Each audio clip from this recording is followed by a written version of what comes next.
Dixwazim carek din geziyên te bi hêsterî helbesta xwe bişom.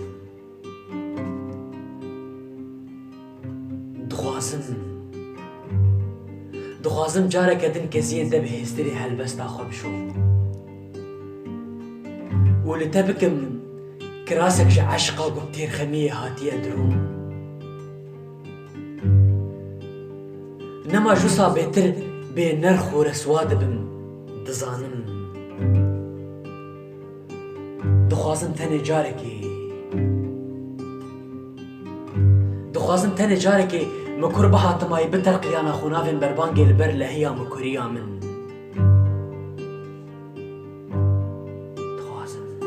Tu çelengî kulîlkê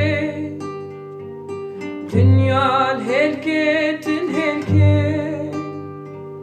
Tu çelengî kulîlkê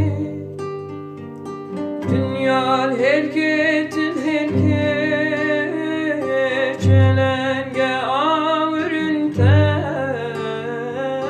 Şiroka ve helkê Çelenge avrin te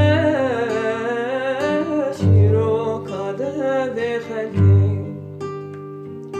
Kulîlkê yeksa teyro Nebaryayı jeziman Kulîlkê yeksa teyro